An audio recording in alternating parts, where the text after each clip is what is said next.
evening, ladies and gentlemen, and welcome to Talking with 3D. I am your host, Derek Darrell Dixon, and this is Real Talk for Real People. I am so excited. I have my producer of Talking with 3D, Mr. Michael Lee, is in the house, ladies and gentlemen. He is the multi-talented, award-winning singer, songwriter, and filmmaker, Mike Lee. Mr. Lee, how are you doing, sir? I finally made it to the show. Finally. Yeah. Finally. I get my chance. See, he's like, I produced the show and everything, and he ain't asked me to come on here not one time. Everybody else coming on there. I ain't No, not at all. Matter of fact, when you asked me, I was absolutely shocked.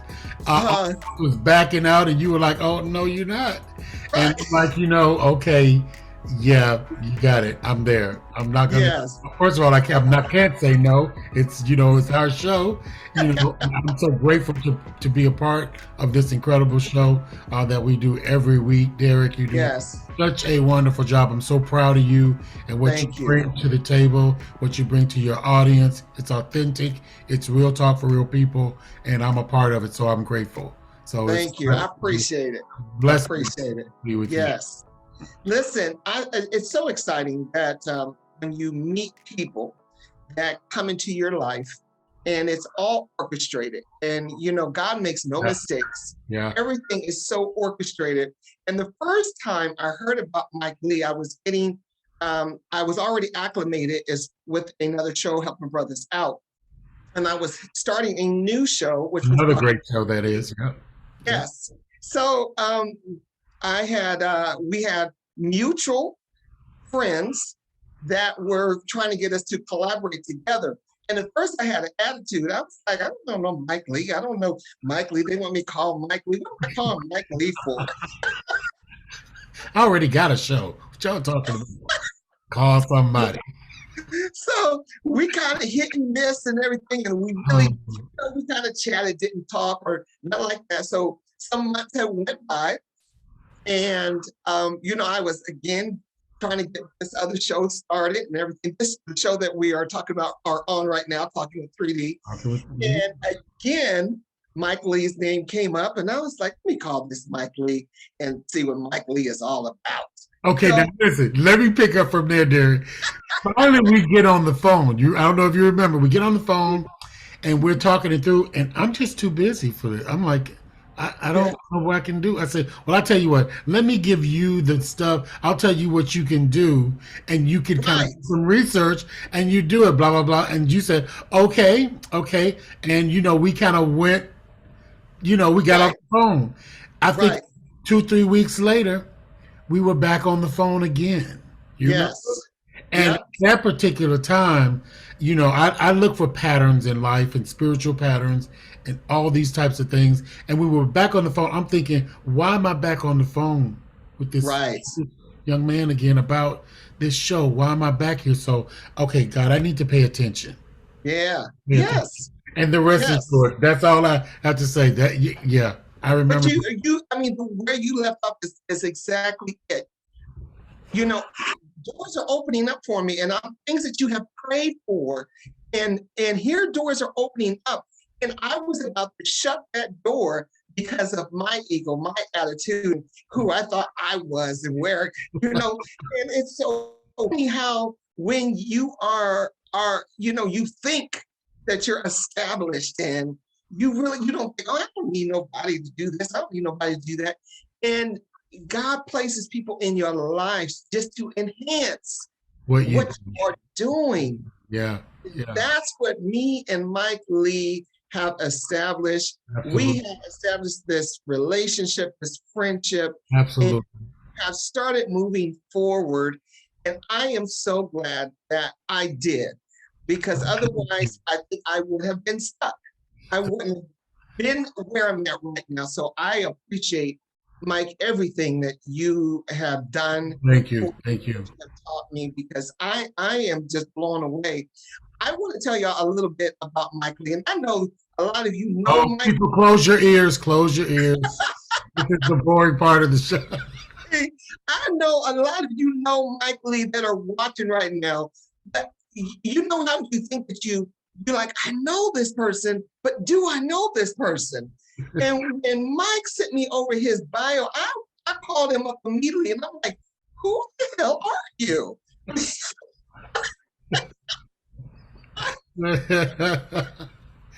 Yeah, Oh, bro's been around. He's been around yes, before. yes. Let me tell you a little bit about Mike Lee. Mike Lee, again, born in Birmingham, Alabama, he moved to Los Angeles, signed with MCA as a seasoned writer, and landed backup gigs with Hathaway, with Vesta, penned 3 songs on Raymond Jones' first album, Acts of Love. He also has worked with TLC. He also, when he moved to Atlanta, worked with LaFace Records and toured with TLC. If y'all don't know, that's the female group TLC.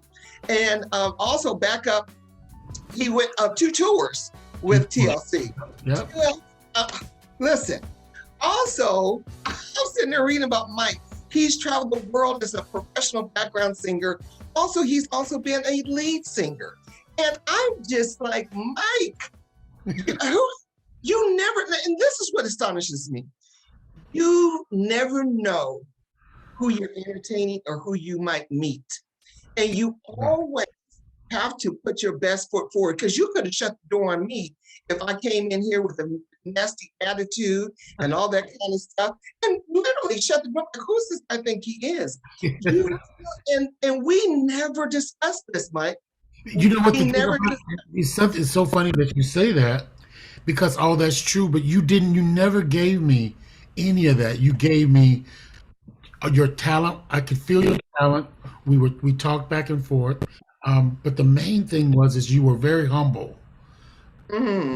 You were it was very clear that, there were some things you didn't know about the production and that you wanted to know, and that you were stuck in this place. And here I am knowing all about this. right. Thinking, okay, well then this is a hand in glove. This is a fit. So then we're supposed to be doing this. Okay. Yes. So this is another opportunity for me now to take on a project and make it a part of my own. And you were co-producing. We were both producing. You produce your own show. Like Yes. everybody should know that you produce your show. You come up with your topics. You come up, you do your guest. I remember when I was in radio, I did everything to a Yes. fault. And I, if my girls are watching, who used to come on with me, it was a fault, and it was a disservice to them. I should have utilized them more, but I wanted to make sure everything was right. It couldn't be off any moment of it. So I had to set a pace for 2 hours from the top to the bottom. So I had to know what was going on every 15 minutes. There was something that needed to happen every 10 minutes. So it was planned. I would plan it out throughout my week, dump all my music down. They said, oh, you got to get a DJ. And I said, no, I don't want anybody playing my music. I like music. I know what I want to hear. So I Right. took all of my music and put it on an iPod, and in all of my intros, all of my PSAs, and I just programmed everything. And I knew when I Wow. was going to speak. I knew when I was going to have a phone guest. I knew when my girls were going to say something, do their funny stuff, and then when we were going to come out, because I just come right in and go, okay, well, guys, look, we're going to go to a break and just keep the show going. So getting back to you, I could tell there was something in you that wanted to get out, and you had this show plan, and I thought that was me when I was in radio. I had all Yes. this stuff designed, I had it planned, but I didn't have anybody to show me what to do. And so when I got into the station, they showed me how to operate the studio. And once I got that down, I was just smooth sailing. It was about me Right. coming in there and performing. The other part is that, you know, there's a lot of people that boast about what they do and Hmm. who they are and all of this. I'm at the age now, it's not about what I've done, it's about what I'm doing. And Right. the things that I've done, I'm very, very proud of them. I've had a great, great career and great life.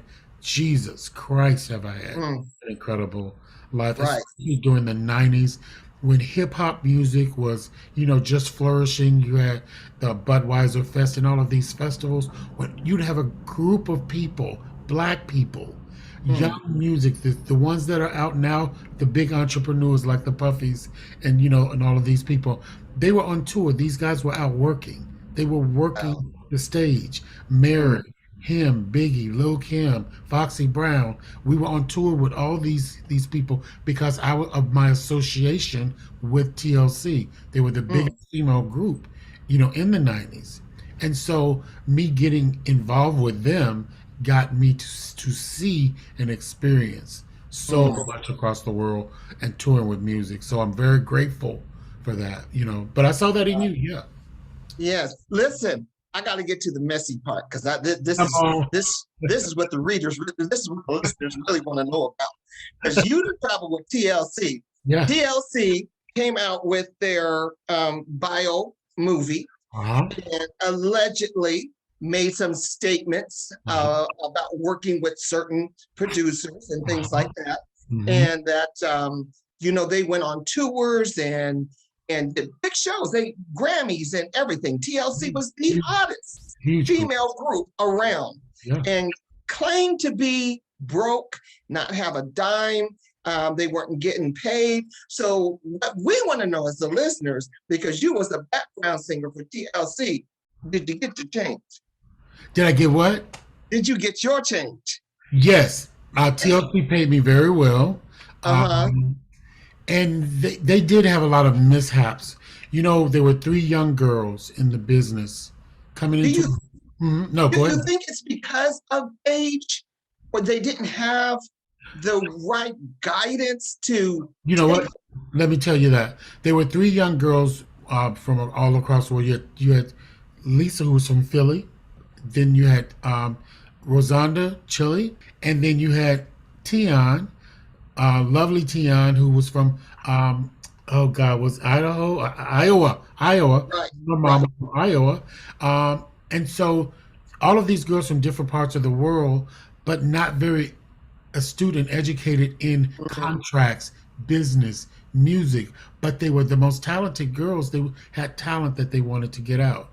Now, Right. their mothers were working mothers. They weren't attorneys. They weren't Mm, lawyers. They weren't in cubicles looking at contracts. And so right. you get girls like that, and you get people who are excited around them and telling them what they can do. It's really about them getting excited and Mm, seeing all of this power around them because they wanted to be a group. They had tried to be a group with Ian Burke. People don't know who Ian Burke is. Ian Burke is very, very important in creating groups like TLC. okay. There was another huge group from Atlanta. Oh God, it was a very eclectic group. I'll think of them at some point. Okay. But he was very, very instrumental in bringing that group to fruition. And then it got to Perry, which was Pebble, Mm, through Marie Davis, who was a hairstylist, and Tion worked at the salon. All these different things happened, but no one really um, talked about contracts with them or anything like that. So they get a okay. deal, and it's not the best deal. And Mm, so generally, and this is to anybody getting in a deal, a 360 or whatever, when you're getting in a deal, no one is signing you thinking you're going to be a huge star and that you're going to right. sell as many records as TLC did. And when they signed that, there was and made so much money, yet money was going out to different people, money was going out to different managers, money was going out to different record company things, and there are three girls. Money has to be spent Mm, in three ways, and with three girls, there are three expenses. Buying right. things for family, cars, and you want to purchase things because you are who you are Right. now. You're Your being TLC. Right. and so a lot of it had to do with just expenditures too much and a bad contract. So yeah, Mm, they went broke. They went broke. wow. This was a bad time for them because they should have been at the pivotal point in their career to enjoy their Right. success, and they couldn't enjoy it because you were fighting men in the Mm, record company because right. and I know if they would listen to this, they would probably disagree with me. Pebbles was probably the best thing that I Okay. think that happened to them because she was a woman in the business who understood women. She had three Mm-hmm. young girls she was trying to protect, Mm-hmm. and there were men who were trying to take over what she was trying to protect. And I think in some way the guys came and got the girls against Pebbles, Okay. and that was the enemy in this demise. Now I'm sure the girls has another. They've got another story. I Right. wouldn't go back and forth with them. This is just my opinion. Your opinion. And I think that's a good point that you brought up, though, too, is that because, when you just said that, it's kind of an aha moment where you're saying that Pebbles brought these girls in because of the fact that she is a woman and she wanted to empower, women and show them the way. But again, she's fighting a bunch of men. They're saying, no, we're going to do it this way. And she was tough. And when you're Mhm. tough, sometimes on your group, and you've got other people saying, "Oh, you don't have to take that. Oh, you don't have to do that. Oh no, she's Mm. doing this." So it was a divide and conquer that these guys infiltrated, knowing that these are little girls, that they can say something or a certain way, look a certain way, get their attention, and then start to push them back from Pebbles. And I think that to me is what happened. That Mhm. was so unfair to Pebbles, and it was really unfair to the girls because I think she was just trying to protect them. Yeah, and I think Pebbles is an icon herself. I mean, she came Yeah, out as a solo artist definitely. and became a manager and everything. So Mama, she's Mama's very husband iconic. was on point because he Yes, was an attractive, beautiful woman who came into yes, the business, woo us away, and with her look, her fashion, her songs, and stuff like that. And it was very classic R&B, with Kenny and Babyface producing. And so, yeah, her career was very well orchestrated. yeah. Wow. Listen, we're going to come back. I want to talk a little bit about you being a background singer, knowing, when you found that, like, this is what I want to do. I want to sing, and then you got into being a background singer, things like that. So let's discuss that because there's a lot of people out there want to know how do I do this. How do you So do we'll it? be right back. You ladies and gentlemen, don't go anywhere. You are watching Talking with 3D. I am talking with Mike Lee, and we'll be right back. Don't go anywhere because this is real talk for real people. It's Christmas. We're my background singers. Woo! Oh, baby, baby. And there's the wrong words on the cue card. I don't know the song. This Christmas, I'm gonna have them all I can. Because I don't have the right words and I have no background singers. Oh, I don't. Woo! This is gonna be a merry, merry Christmas for you and me. Yeah. We're my background singers.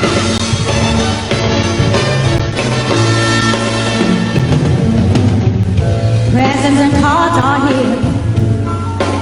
My world is filled with cheering you. Oh my God. This Christmas, lights twinkle all around. Next card. And ladies and gentlemen, we are back just like that.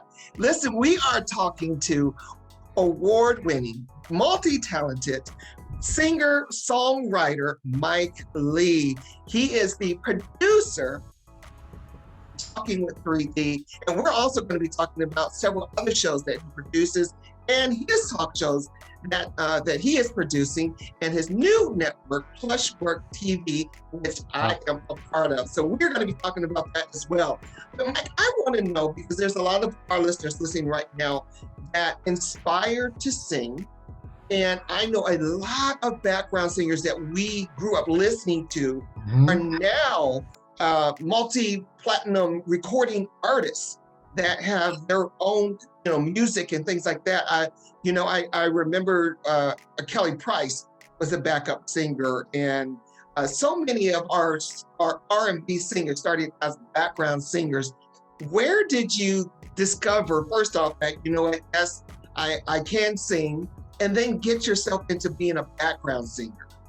So I was a huge fan of Luther Vandross. Still to this day, Mm. a huge fan of Luther Vandross. Love his whole the whole thing that he developed there in New York because he was surrounded.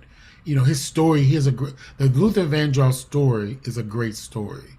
A lot of people don't. He was a backup singer. He was a backup singer Yes. for Roberta Flack, as a matter of fact. Yes. Two of my Mhm. favorite singers, Yes. Roberta Flack, Luther Vandross. But here's a guy, he's a heavy-set guy, not the most attractive guy, but he has this golden voice. And he does Mhm. all of these different things with all of these wonderful different people, meeting singers, meeting musicians. I got to interview when I was in radio all of the members of the female voices of Chic who went on to sing background for Luther, Alpha Mm. Anderson, Ava Cherry, um, Tawatha AG with Okay. M2. I've interviewed all of them, and um, there's one young lady in particular, and I'll tell you her name in a moment, who told me this wonderful story about Luther and her riding on the train. Both of them, one was catching east, one was catching west, and Luther had heard that she could sing. And he's Mm. like, "Aren't you that girl who could sing?" And she's like, "Yeah." And he's like, "Meet me at the Apollo," or something like that. And they end up meeting there, but they went on to, I don't know, you know the story about Luther singing at the Apollo for Sesame Street. So Mm. they are all there. But long story short, Luther forms a group called Luther, and his career just goes on and on until his death. The first time I heard his voice, I started humming to it, and I didn't know I could sing. Okay. I had been a dancer. I had gone to Alabama School of Fine Arts, and I had Okay. studied dance and ballet and African dance and modern dance. So I'd done all this stuff and then moved into stage dancing with dance companies and doing the Nutcracker. So my first career was really about dance. I was going to be a dancer. Okay. Um, and then, long story short, Jennifer Holliday came to Birmingham, Alabama, and did a stage play called "Sing the Hell You Sing." And I thought, Yes. "Oh, do you remember that? Sing the Hell Yes. You Sing?" I, Yes. I was there every night. I thought Huh. I was broke. First of all, I was broke. I was young, broke. You know, you're going to school, you got a little 2 cent job, and you're just broke. Mm. And I'm thinking, how can I go to this show every night? And someone said, go and usher. If you usher, you can work Mm. there and you can see the show. And I saw every show because I ushered. I Wow. ushered, and after she left, I left. I didn't work there anymore because I Okay. just wanted to see her on stage with all of these incredible. Kiki Shepard was on stage. One of Stephanie Mills' background singers. Somebody, a couple of other people, and it was big musical guy who was directing. So I saw what I saw then was singing and dancing and performing and script and everything meshed all on Mhm. stage. And I'm thinking, how do you do that? What is that? Yes. Theater and Broadway, and I fell in love with it. So Yeah. um, I got into I was a dancer. I got into choreography and choreography with other um, people who are writing plays or doing things, and so that's how I incorporated my vocals Mm. my vocals into my dance. And then when I did hear Luther Vandross, that gave me a gateway because I could fine tune what my vocals sound like. Okay. So a lot of it was mimicking the sound of Luther. Then I realized not only if I could sing, he was a background singer, maybe I could just be a background singer. So I was so confused during my earlier years because I was told I was a great lead singer, but then there were times that I didn't want to be out front. I Okay. thought, oh my God, I'm moody. I don't feel it, so I Right. just be in the back. And once I found out you can sit on the stool or be in the back, hide from everybody else, joke with your buddies on the mic. I thought, oh, this is heaven. Who would Right. want to be out front if you could do it right back here and chill out? And that's how I got interested into Mm. that. And in Birmingham, because it's a small city, everybody knows everybody. That was really it was a opportunity for me to get ahead because everyone knew, so I could get a gig simply by, oh, this person knows that person. that person knows this person. So it's about who I knew. Now I would Okay. eventually move to Atlanta, Georgia, and sing with the group Unlimited Touch, where we started to tour for larger people Right. coming into the city. And what changed the opportunity for me to want to leave the group and leave Atlanta, this was in the 80s, is Vesta Williams. Vesta Yes. came to town. And she was being managed then by one of the Pips. It was Gladys Knight, Okay. but one of the Pips managed Vesta. She was in town, and our drummer told us we're going to be opening up for Vesta. I was in a coma. I'm thinking, Vesta Williams? Right. Vesta Williams? Because I was a huge fan. She reminded me of everybody like Shaka. She had this big Right. voice, like Shaka, so she reminded me of her. And I loved her songs. She comes to town, she performs at Center Stage, and we open up for her. Of course, my whole set is a Luther Mm. Vandross set. Okay. And there was Tammy Davis and Ricky who sang with me in this group. And we had three band members. And after the show, I went up to the drummer who was the MD. And I said, "Man, you guys are so great. I'm going to be moving to Atlanta, to Los Angeles pretty soon." Hadn't told my band anything, but Okay. I've got my eyes set on Los Angeles. Do you have a card or anything? He said, "Look, man, you do that Luther stuff real good. Give me a call when you get there, because I can always hook you up. And if we're looking for background singers, you can come and work with us." I'm Right. thinking, he's probably pulling my leg, Uh-huh. but I'm going to keep his card anyway. His name was Lavelle Bell. Mm. He was her musical director and a very good friend of hers, and the drummer. Well, maybe 6 months after that, I'm thinking about moving, and I ended up moving to Los Angeles. And he was the first person I called. I started working at a music store called Music Plus in Okay. Ladera.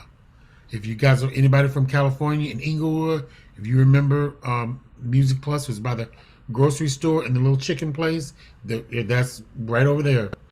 And I ended up working over there, and I met Lavelle Bell, Carl Lavelle. Told him I was working. He came over, and we went out, and he said, "Look, man, we need a singer." And that's how I Mm. got the gig with Vesta. And in that store, I met so many musicians, Hmm. producers, independent producers, people that I started writing with. And I also met one of my best friends, Raymond Jones. Raymond Mm. Jones, if you look at any of the Chic footage Yes. with them, there's a young man in the back who's just moving, bouncing around. That's Raymond on the keyboards, Fender Rhodes. Okay. And so Chic had a band, and he was a part of the band. So when Mm. you hear Greatest Dancer, Upside Down, um, Mm. all of these great songs that Chic produced on artists, Raymond is playing the Fender Rhodes.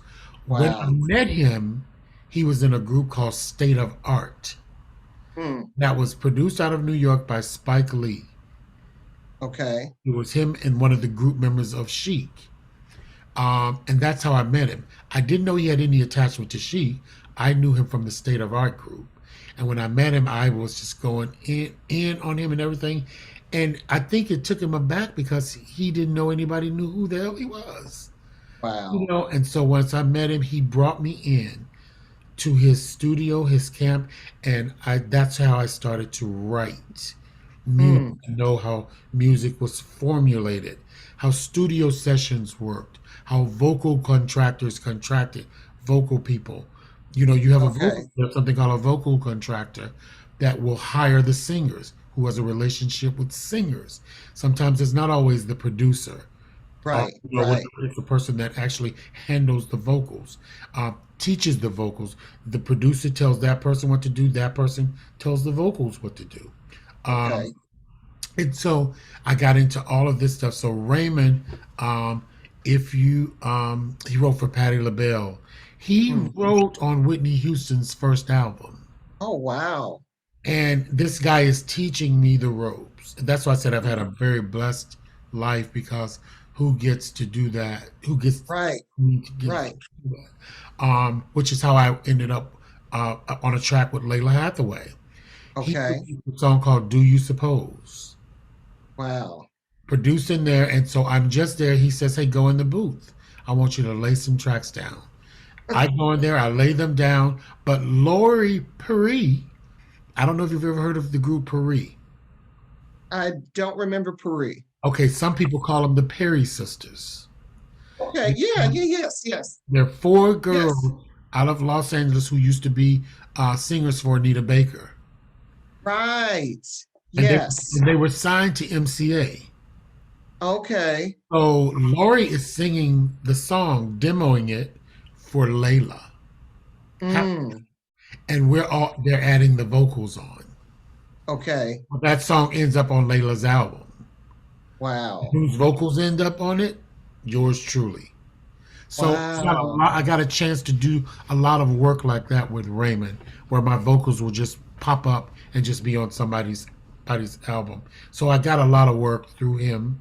And from there, I went on. I got a call, my TLC call, to come to Atlanta, and I didn't want to go Mm-hmm. when I first got that call from Denise Howard, um, one of my good friends from Birmingham, Alabama, who was now managing Left Eye Productions.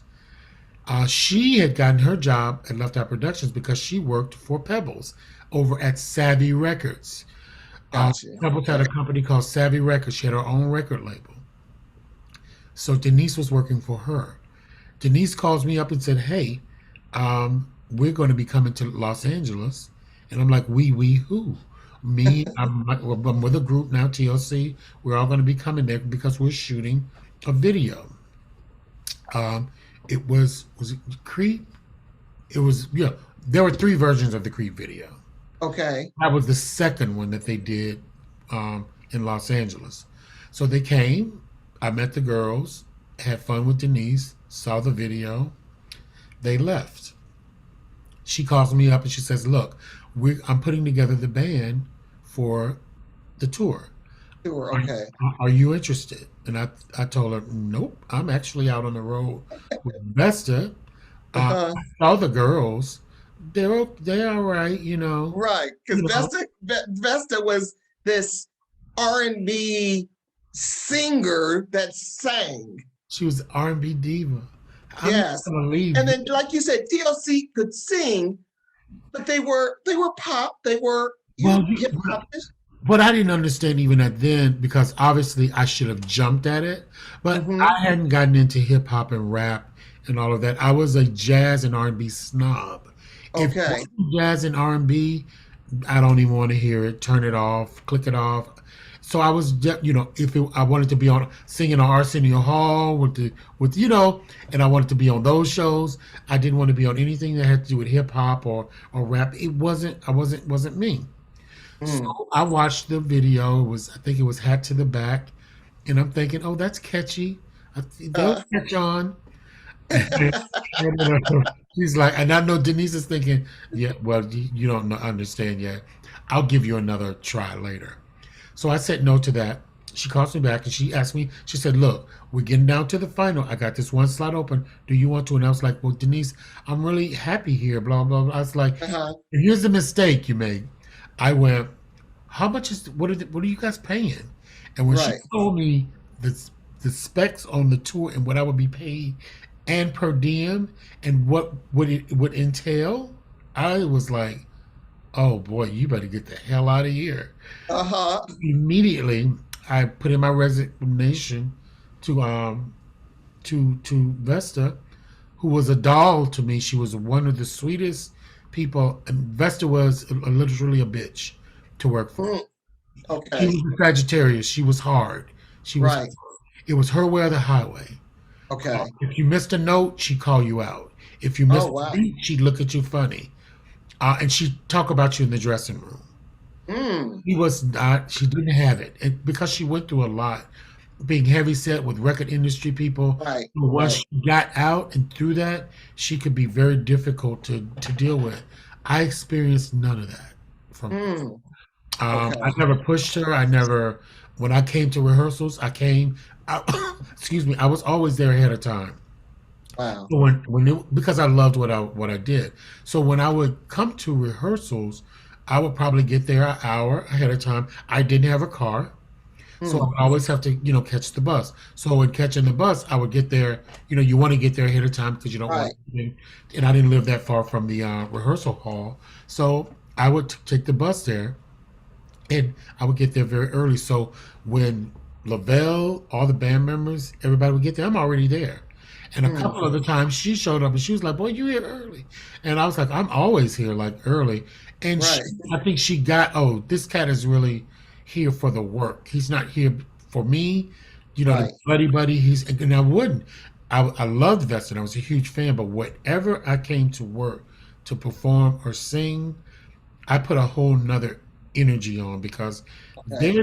they're hiring me to do a task. And the task is not to be a fan. The task is not to, Right. be overly excited just to be there, but it is to hit every one of those notes right, to sing Right. right, to know those words, and to know what you're doing when you get on that microphone. And if you don't, you're not doing the job. So that was Because my you that was my role. because you are working with some legends in the music industry. And to me, it would be so intimidating to be like, I have to sing behind this person. Like you're saying, you hitting the wrong note, you're not on key, you're not on beat, or things like that. That would be so intimidating to be like going, oh my gosh, if we go out on tour and you sing the wrong word, You just the know, little things like that. You're right. You're right. For me, I think it's because I started out very early on stage. Hmm. I started dancing when I was 13, 14. Uh, Okay. yeah, and not that this counts, but I used to perform even for my family. So Hmm. my pet family had parties and barbecues and stuff like that because I was obsessed with Soul Train. So they would always see me dancing and they'd say, "Come in here, boy, and dance." And they would pay me quarters and money. So my pocket Okay, was. Mike, I think that we have something going on. We have this divine connection. You did it Somehow too. You did it we've been we've been knowing each other in our heads forever. because me and my cousin Kelly, we always were in the backyard putting on shows for our families Me too. Oh my. all the time. We would set up a little thing. We would charge people like a quarter, a nickel, anything to come see us perform. Then I got into going touring with a dance troupe. I went to Oh a performing arts school my for God. dance, for We got the same theater, background. ballet, jazz, all of that. So it's so funny how we have this connection. And I My didn't know first, that about you. I didn't know this about you. Like this is all yes, coming out through the interview. my first experience with theater was my very first Broadway show, Stephanie Mills in The Wiz, and Oh, I knew that I needed to be on stage. I wanted to write, I wanted to direct, I wanted to know how did they put this over here and put this over here, and how did the show come together? how do you And know I that way? And from this, everything. How did you know to move here, and how did you know to move upstage and downstage and everything? who's working the lights? They keep So intrigued. The lighting, lighting into this. Oh yes, my God, yes, I was. it was. I sat there in awe, and that's when I truly fell in love with theater with Stephanie Mills at the Wiz. It was just me and my mother. She took me, and I grew up a middle child, but she took me, and that's when I fell in love with music, with theater, dance, everything, and I knew right there and then that's what I wanted to do. I'm same here. I same here. Same here. Same here. Uh, And and even with touring, and when we go back to the thing about being intimidated, I think that's why I was never intimidated. mm-hmm. You could probably say the same with the same. I started out so early performing for people that, Yes, that I could be a fan for only a moment. I could have the excitement for only a yes, moment, but then it was about the work because I wanted to yes, keep the job. If I was going to sing for someone and they were going to do a 6 week tour at the Redondo Beach thing and they were going to hire me, I wanted to be there the whole 6 weeks. And not yes, only did I want to be there the 6 weeks, I want to know, are you hiring for your next gig? You know, Right, over here, you need me, or you got somebody. You know, right. so that's how I kept getting my gigs and kept busy with people. If I wasn't singing, I was in a studio working on something. I was songwriting. I constantly work now, but it's just in a different environment. Okay. But back then, it was a constant work. You were always looking for your next meal. And again, Yes. because Yeah. once 6 weeks, rolls off, you got to think, oh, who are 6 months or 3 months? Because tour, R&B tours, they're not like rock and roll tours where Hmm. they start out overseas and then they come over here and you're working for the whole year. You're sometimes Mm. only working for maybe 2 months or maybe Right. and then you go back in the studio, then you come back out and you do another this, and then you take the rest of the year off. So I was so into that sort of system that I was like, you know what, you just got to keep working. But I never, Hmm. ever felt or got intimidated with art. Yeah. Once I got the gig, signed on, shook hands, gave him the hug, it was It was about time to go to work. most Yep. of my interaction would always be with the musical director. I Hmm. ever asked a person who I was singing for what note I needed or Right. how does that go again? No, I specifically would, because that's the musical director's job. Your Mm. job is to give me the musical information and the direction, not the artist. So I never put that pressure on the artist or communicated with them. So my relationship was always professional. Hmm. I knew them for 3 months. Then you don't know them until you're back with them again.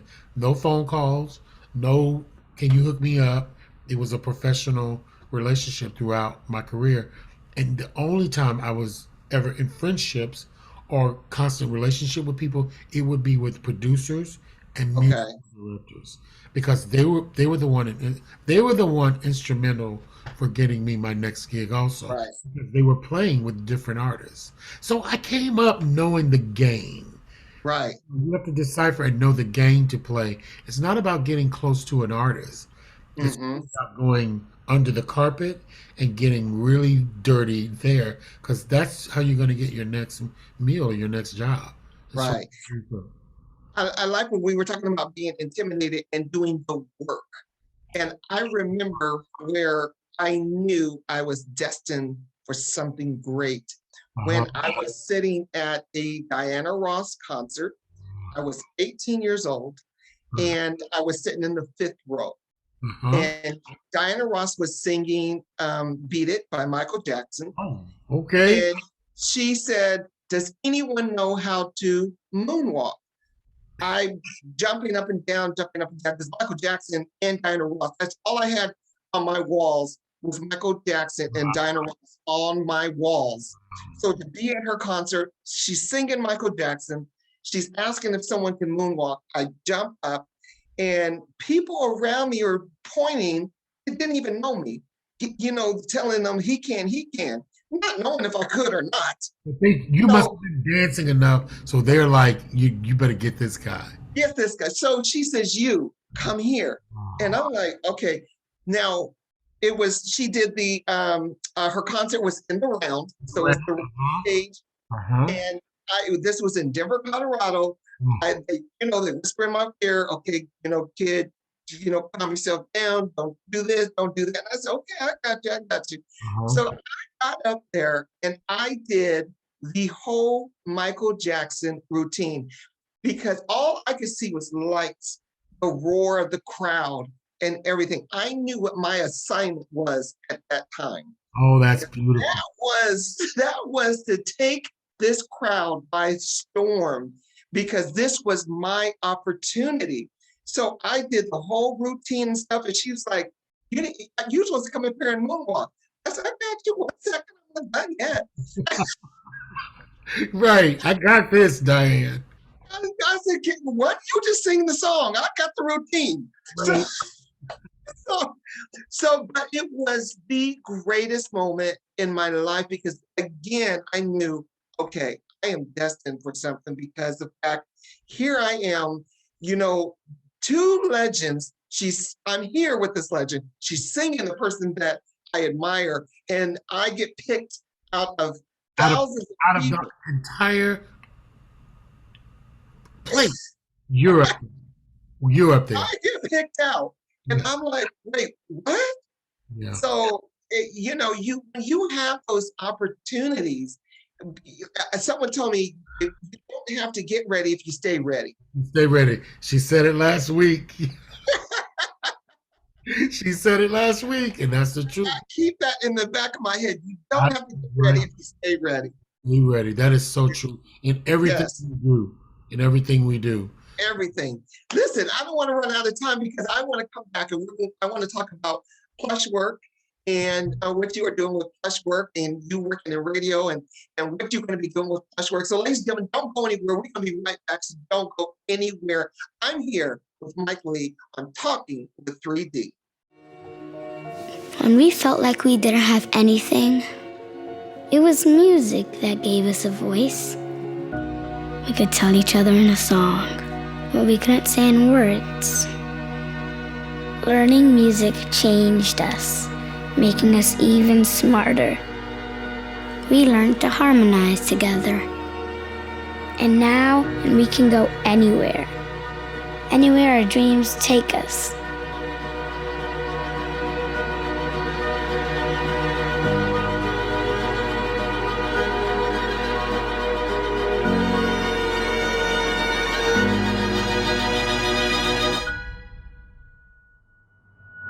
And ladies and gentlemen, we are back right here. I'm talking with 3D. I am here with the producer of Talking with 3D. Mike Lee is in the house, ladies and gentlemen. We are going to be talking about his new project, Plush Work TV.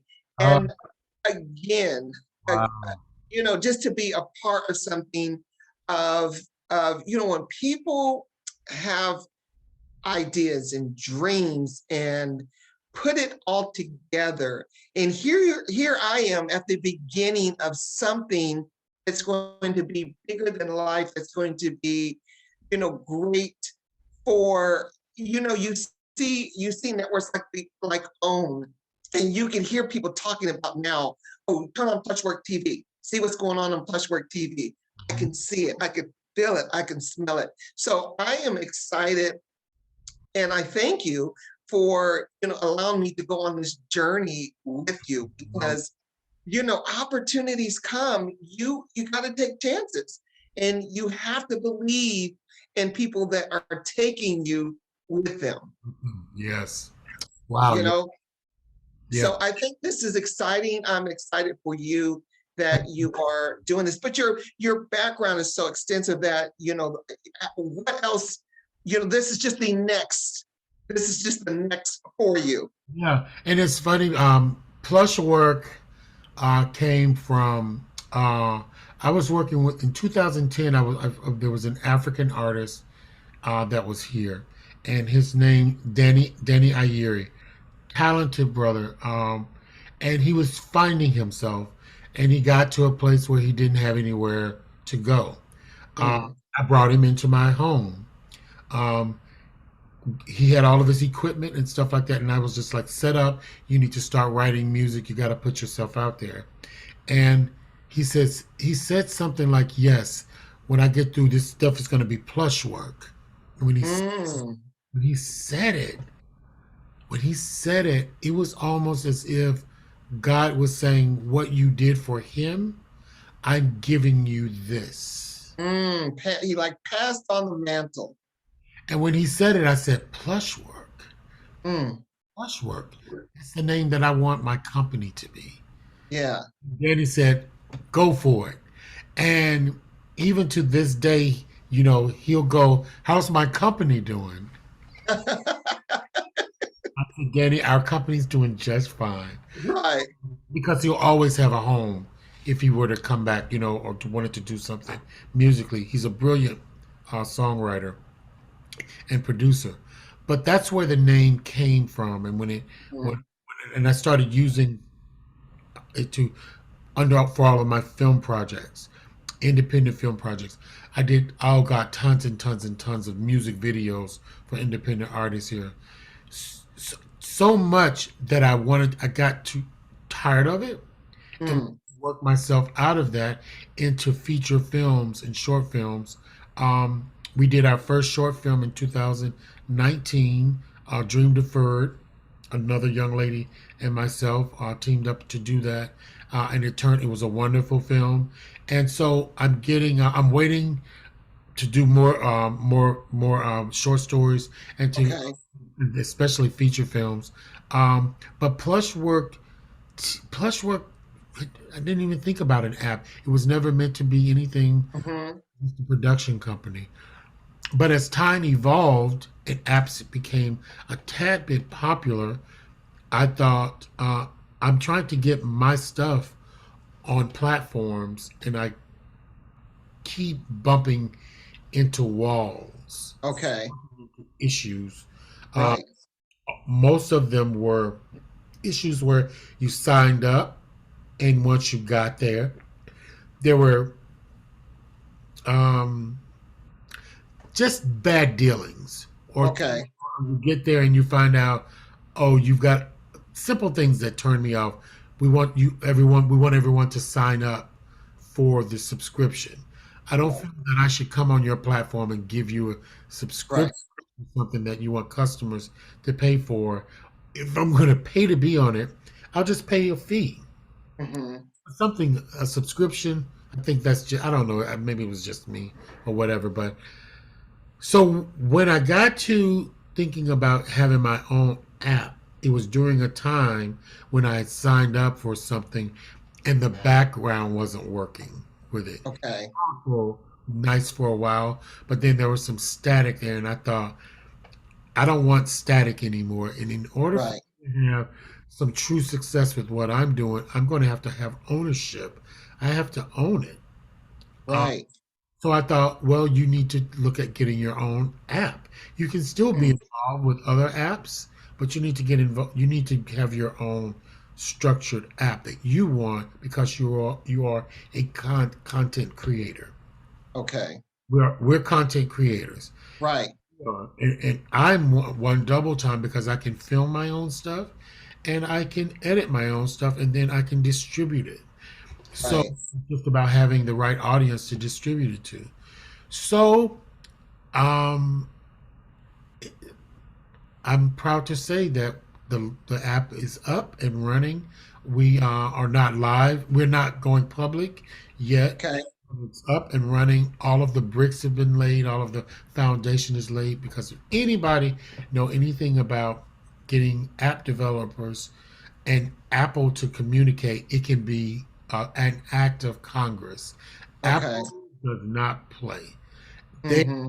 send you through the ringer. They're gonna make sure every T is dot, every yeah. I mean every T Every is T cross. every I is dotted, every S is curved. They're Right. the P has the top portion on it. They're Right. very much like that. So you've got to have all of your things in order. In getting that in order, I had my LLC for plush work, but I had let it go. Okay. About a months and so ago. So you have to have all of these different things when you're looking for something as simple as an app because they want to know that you are a legitimate business. Right. They Right. put you up on their site. So LLC, EIN number, Mm. your what is Dunn's number, Yes. Number. Yes. um, Dunn's number. Um, your business has to be set up so professional that once you Right. all of your stuff, they can say, "Oh, this is a legitimate business." Right. Now we can review it and see what it is. But if they don't have all those ducks in a row, all those bricks lined up, you can forget it. You'll be there all day. It took almost 4 months for them Mm. to review mine and get mine done, and it could have been some leg on the developers. On, Right. on me, I don't know. I don't know if it could have gotten done faster or not, but it takes a lot. So if anybody's looking to get an app done and you're going through Apple, just make sure you get all of the information up front that you need to get. Hmm. Try to really take your time to read through to understand it. Because if you fluff through something and you just kind of think you got it, you don't got it. You got to read Right. everything and make sure everything is perfectly read through and taken care of. So when the app is up running live and everything, do we expect to have a big grand opening?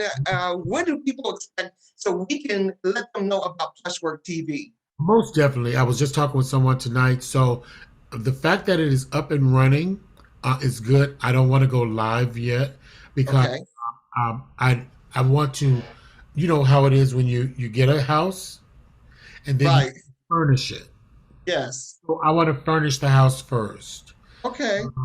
So we're not giving anybody links or sending anybody anything.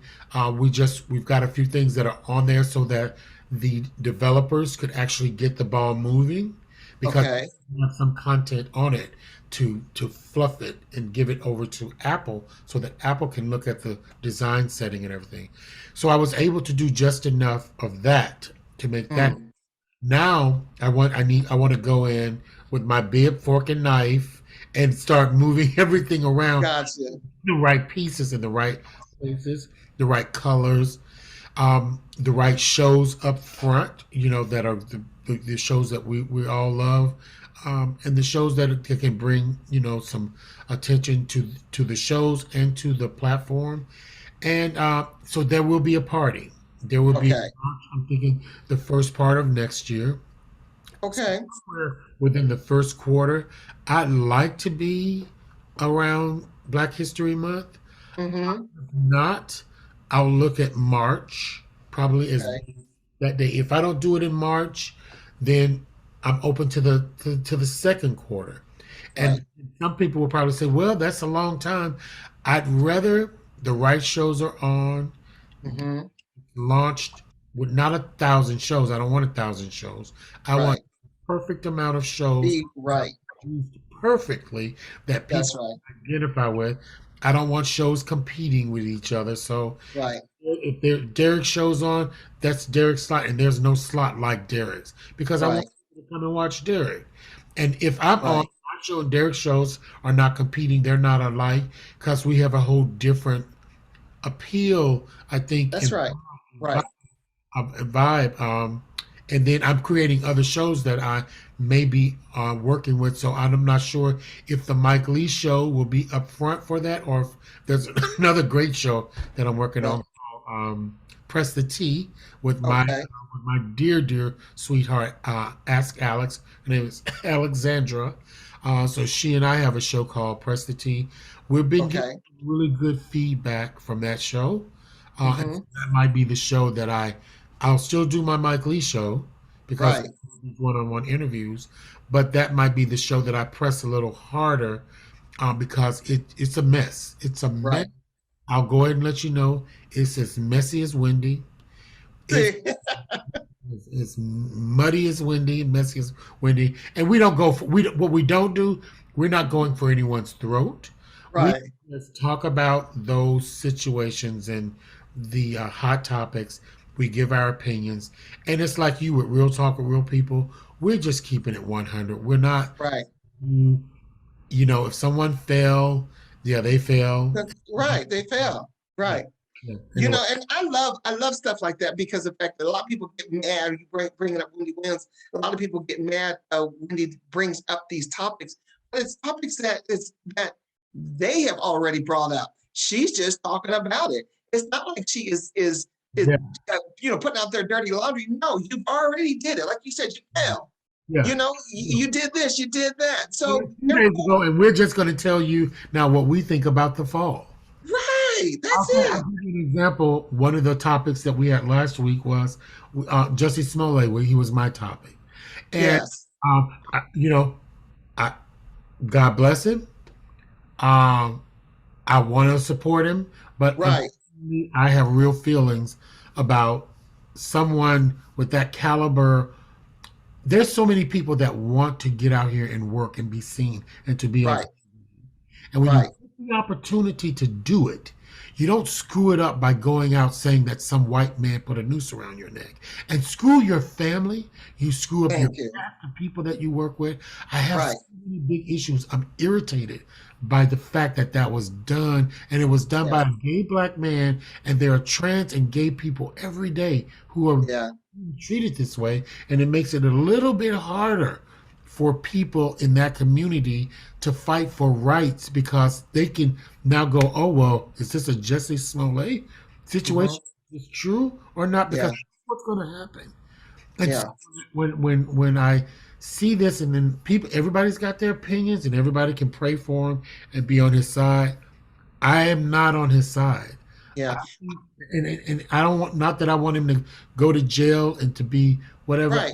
I'm saying that no, what he did was wrong. He needs. It was wrong. he And the needs- thing is, Mike, is that if the roles would have been reversed, and this was a white man that said that a black man did this to him, we would be protesting, we'd be marching. You have Reverend Al Sharpton on the TV every single day. So, you can't sit there and think, why is nobody protecting me? Why? Oh, put the shoe on the other foot. Yeah. It would be totally different. It would be totally different. You're right. I agree. Yeah. So For me, it's just hard to swallow when your family, you've got other family members who are actors, his sisters and actors. right. These families out working, you make it hard for them. You Right. make it harder for the cast of whatever the show that he was on. Empire. Empire. I mean, you made it uncomfortable. Right. Then you started to slander people like Don Lemon and Right. Daniels, and it's like, guy, what are you doing? Yeah. You guys don't Yeah. have anything to do with what you did. Because people had to step back and be like, you know what, that's this. You put yourself in this. We Yeah. didn't do it. We Yeah. have nothing to do with this. So I've got to step to the side and let you walk past me so you can deal with your own mess. Your own mess. So yeah, that was one of the things. So so on a show like that, we just keep it real. We keep it Yeah. one.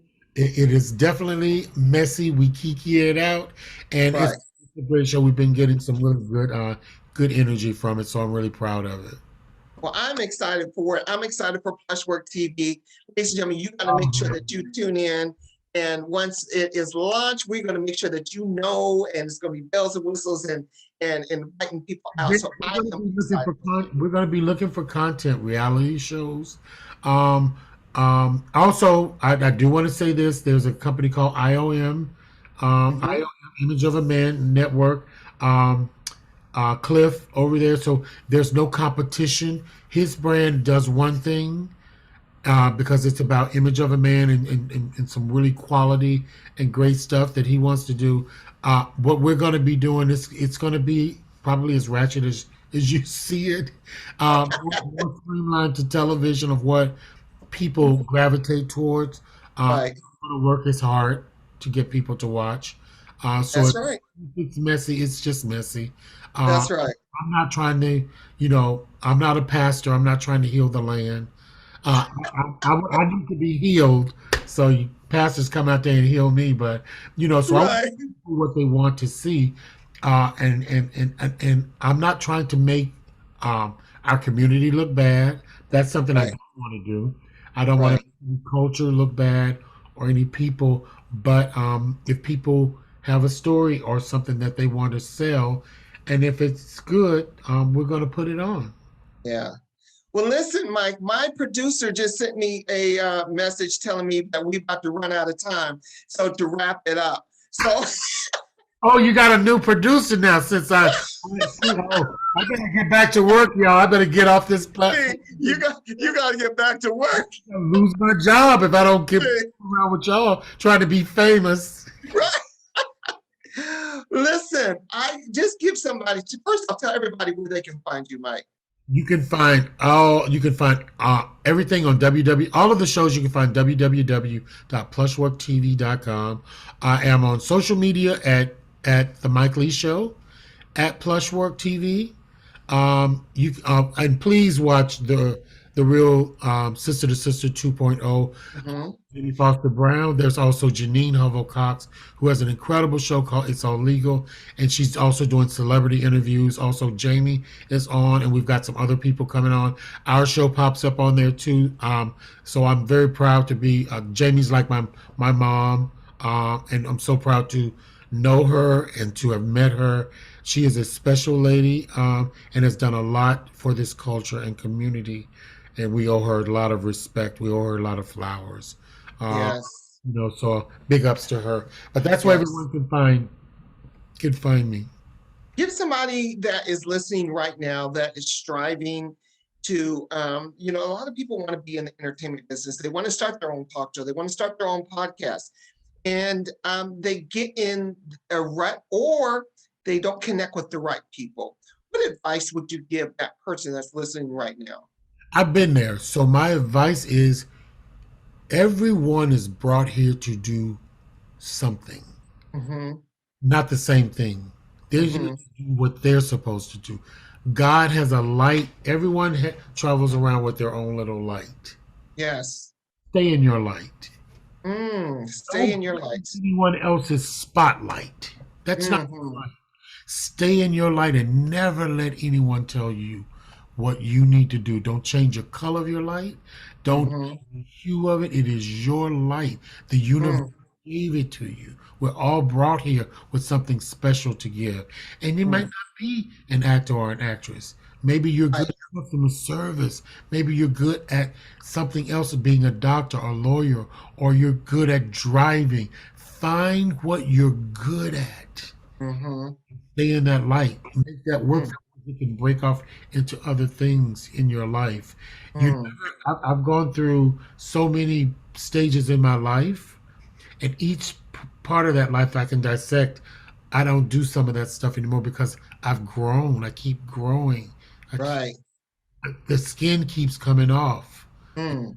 Keep growing. So I tell people, be consistent about your passion. Mm-hmm.